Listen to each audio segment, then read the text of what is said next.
So in this video, we're going to go over the anatomy of a bass guitar. Now, while in the wild there are hundreds of different models with different string counts, different electronics, different woods, and different scale lengths, there are things that hold true to any bass guitar. So with this particular bass, which is mine, let's go over the basics that you'll find in any bass. So the first element you'll see is the neck. So right here, this is what's going to allow me to fret different notes with frets on each note, allowing me to pitch shift when I need to with my left hand. So this is a maple neck on this one, but you'll notice the frets that go and contract with the scale length going down. The back of the neck here, you can see, is right here, and this is where I place my thumb when I'm fretting. This particular bass happens to be a headless bass, so the tuning mechanism is back here, but regardless, all of them are going to have a neck, and all of them are going to have a fingerboard.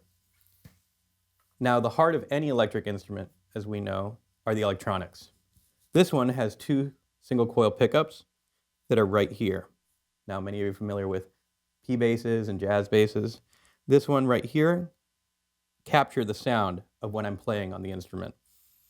Now, it wouldn't be an electric instrument without electronics on it, and they're held right here. This particular bass is an active bass guitar, so I have a little bit more ability to sculpt my tone and to do a little bit more manipulation of the sound from here. Though I have owned many passive basses as well, and I love them dearly. This one has a preamp with active bass and treble, and an active tone knob. But I can also run this, see right here, passive. Like many Fender-style basses, you'll see this has a pick guard as well. So for those students that like playing with a pick, this just prevents it from scratching the body finish. And it's also a really nice accent physically. The body of the bass is right here, and this is where all the sound will resonate throughout. This particular bass is made out of swamp ash, but like anything in creative arts, when it comes to instruments, there are hundreds of different wood combinations and color combinations for them.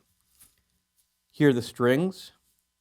This particular bass is a 5-string bass, which means I have one string lower than a traditional 4-string. The first string being a G, second D, third is my A string, fourth is E, and 5 is my low B string, which is really fun. That's the nice fundamental low notes you hear in a lot of modern rock and pop music. Down here is the bridge. Now here's where all the strings feed through here and are held, and these little mechanisms allowed me to adjust the height of the strings in this direction. Now, because this is a headless bass, my tuning mechanism is actually back here. So for those of you asking what these little pieces are right here, I actually can adjust the pitch of the instrument back here. And up here, unlike a normal bass guitar, these little nut pieces hold the string in place. Now with any bass, there's an ability to adjust the neck on the instrument. Here at the top, where my little nuts are that hold the strings in place, is a hole that allows me to adjust the truss rod to basically allow myself to give more relief or more bowing to the instrument.